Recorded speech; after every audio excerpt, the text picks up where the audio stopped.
Walmart boys diapers. This is a weird Google search, but I trust me, it's relevant. There dude. Oh, this is weird. There's your boy. Oh my God. Yo, follow me on Twitch. Everybody's like, Jay likes Camp Triggerfish, but Camp Triggerfish is bad and it's dumb. And it's really stupid and it's just a bad one. But like, dude, I love Camp Triggerfish. I will marry Camp Triggerfish. Now slow down, dude. It's you know what I mean? Slow down a little bit there. You don't want to rush things like that. This map just don't know you like that. You don't know if the feeling is mutual. You know what I'm saying? You don't know the sexuality of Camp Triggerfish. How do you know that it lines up? You can't just go saying, yeah, I'm gonna go marry that. It could be a platonic marriage. Could be. Is that a thing? I think they call those like business partnerships or something like that. A platonic marriage. You mean being friends with someone? Imagine that. Has anyone married a YouTube channel? Yeah, I have actually. Thank you for letting me know. It was my own YouTube channel. Married to the fucking grind, baby. Oh, you just feel the alpha male stench.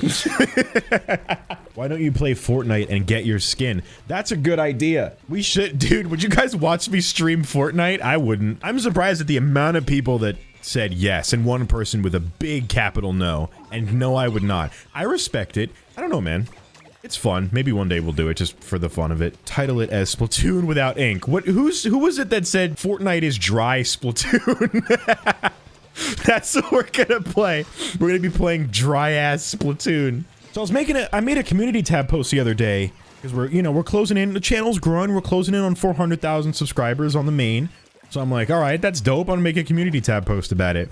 So I was like, yeah, only the most attractive people subscribe to JayMoji before 400K.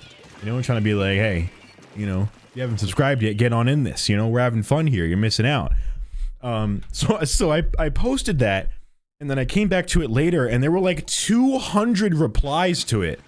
And I was like, that's a lot of replies for a community tab post. What could people possibly be saying about me essentially plugging my channel to the people who watch my channel?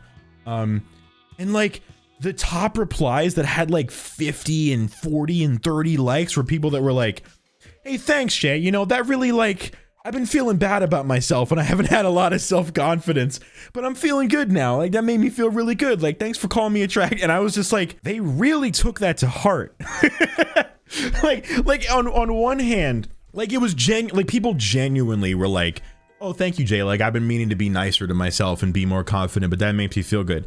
But I'm just, part of me was like, that feels great that I can just say this thing and it has a positive effect on people that they're immediately like, you know what? Thanks, man. I do feel good. Like, that's great. That's awesome, right? But then the other part of me is like, these people know that I have never seen any of them.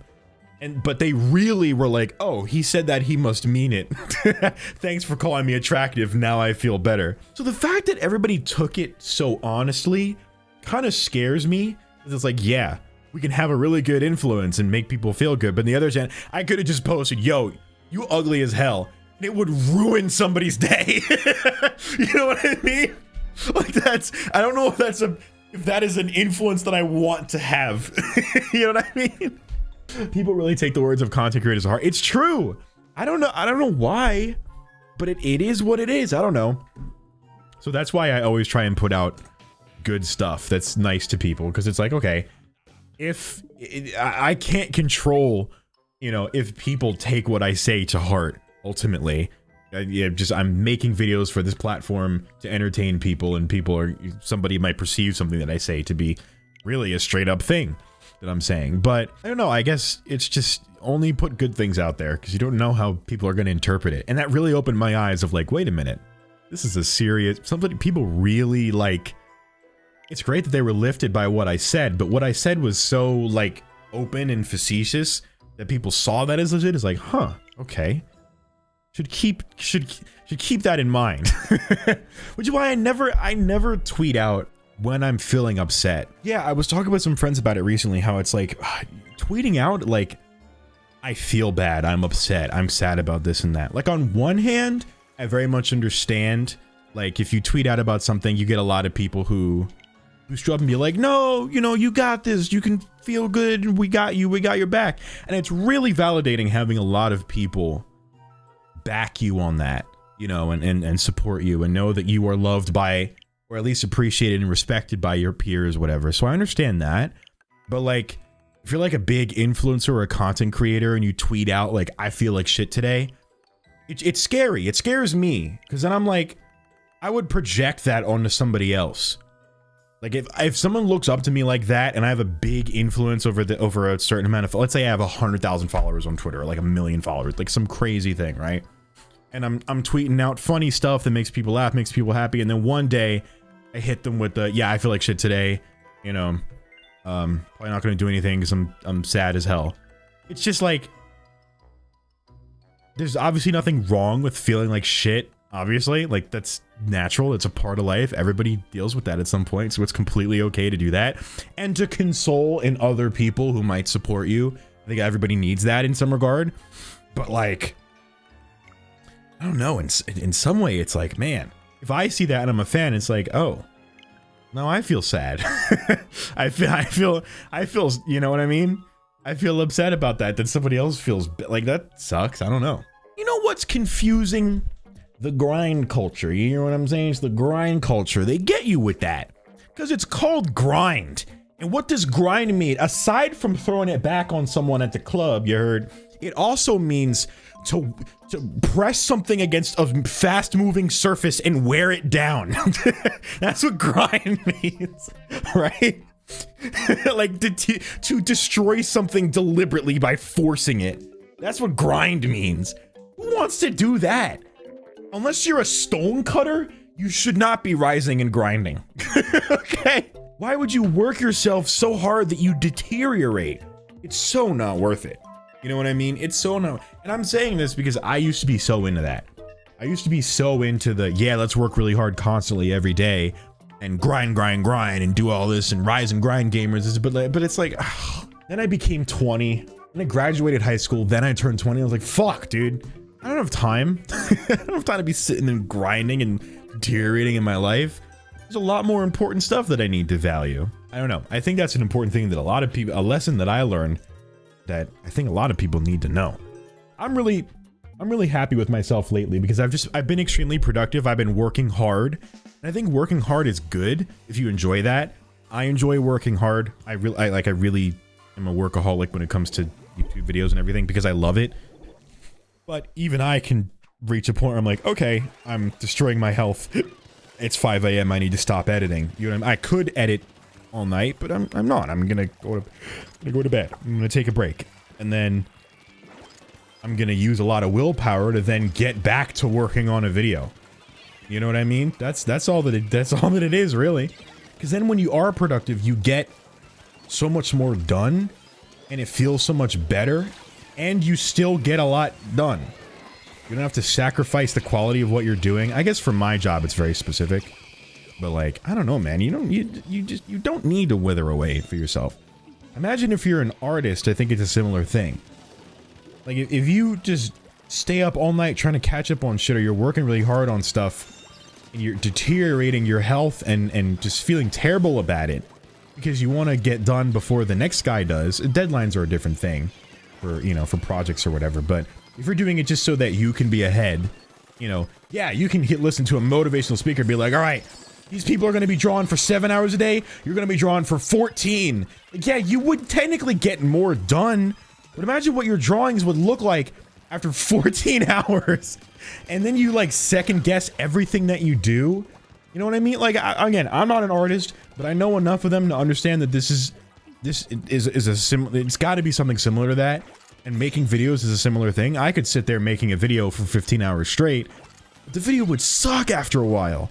Like, my editing would just slow down because I'm just wearing away at trying to do this, rather than taking a break and then coming back to it and being like, all right, I'm refreshed, I can give it my 100 again. You know what I mean? It's excellent. It's an excellent way to do it. I imagine just any career or creative outlet where it's like that requires you to work hard, you can work hard, and that's good.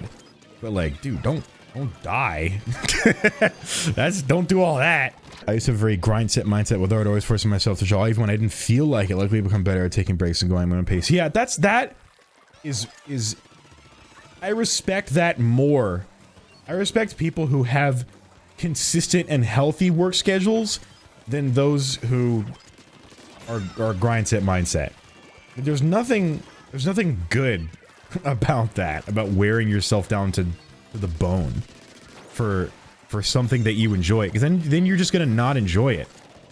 Like, I love making YouTube videos, but it leads to burnout almost immediately if you do that. And you know what I mean? You grind for 14 hours on a video or an art project or whatever it is that you do, a song, whatever type of thing you make or work on, and then you just don't want to do it for the next week. You know what I mean?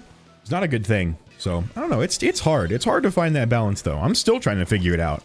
One day when I was younger, I sat under a table and ate butter.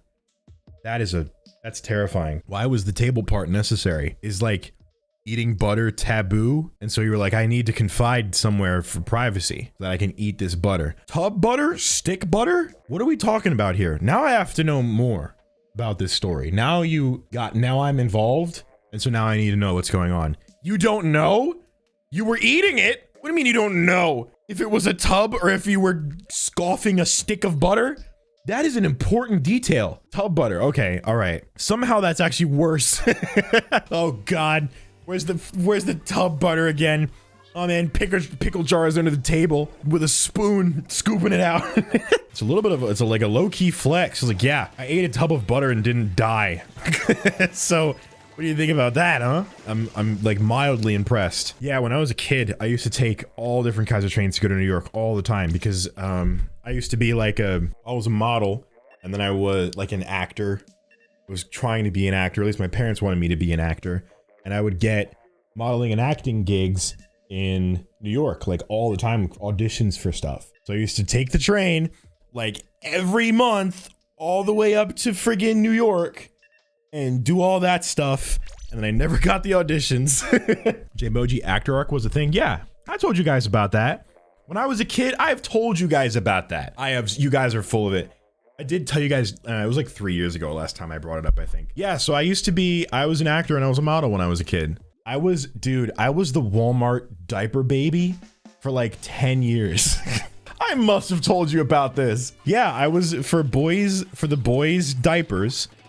For Walmart's like brand for baby diapers, I was like on every package of it. For like, I think it was like 10 or 12 years they kept me on there. They really like never updated the design, and I was on there for a long time. So I remember consciously being 10 years old and being like, no, you could just go to the store and you could just go. I was in the commercial for the Philadelphia Zoo. I was in The Answer Man. I was like a background character for that. I was in the commercial for, do you guys remember Shining Stars? They were like a little, they were like these plushies that had a star on their foot. I don't know if they were that popular, but I was in the commercial for those. I guess it's what this stream is going to become, is I'm going to show you guys the JayMoji before JayMoji history, I suppose. I have a ton of photos of stuff. Well, I was on a program called Activity TV, which was like a commercial where there was a television show that was only available on demand. This is a crazy photo, bro. They like made drums out of arts and crafts, and it was like a whole thing where like they teach kids how to make stuff out of arts and crafts. You figure out where I am? Can you see? This is crazy, man. I remember the guy in the blue shirt, his name was Dave, and we had to like be friends with Dave. There's a commercial called 5210 Be a Healthy Hero. Chat, you're gonna lose your shit when you see this photo. It was a commercial for something that was about health and being healthy and eating vegetables and going outside. That's me drinking water. I have no idea how old this photo is. That's me drinking water. The very rare occasion, straight from the bottle, with no uranium in it or anything. This is me next to a monkey.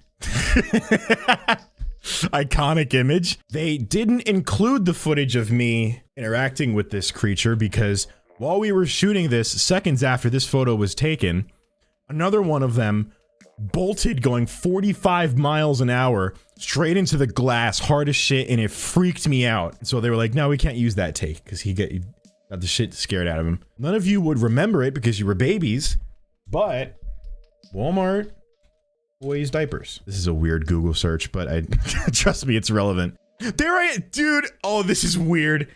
Oh, this is freaking me out.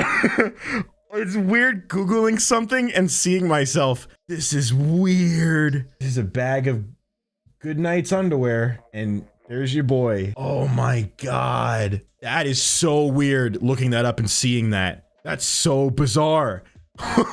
Whoa. I'm getting like whiplash. We need JayMoji wearing a diaper while playing Splatoon 2. See, now this is the weird shit that happens, right? Now you got people saying that. What's that mean? I don't know. Where did this stream go wrong?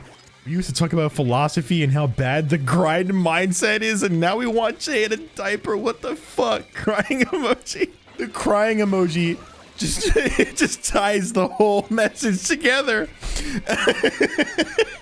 That is my favorite message of today. Please, you can get some random good nights package as a bedspread. What? What are you talking about? Oh, you can't. Have to be kidding me. There's no way. Hey, girl. Yo, I know this date is going really nice. Why don't we? I know somewhere we can go. Nobody bought this. Nobody bought it. Nah, I know nobody. You would not try to bring somebody home and be like, look, I got something real good at home. You feel me? I got somewhere nice and comfortable we can lay, girl. You know what I'm saying? In the good nights throw. Who said that's what's gonna get me $1 million? I was trying to see if they had the packaging with you on it on eBay to send to you, and I found that on Redbubble. Excellent. That's absolutely excellent. You know, sick. My mom has like 10 packages of it. She's like, oh my god, I have to cherish this forever. It's my baby boy. So believe me, we have plenty of diapers here. It's not a concern. Nothing to worry about. Yo, let's listen to this banger real quick. There I am. There I am on my Nintendo DS. What? Look at this. Look at this thing. I threw that shit.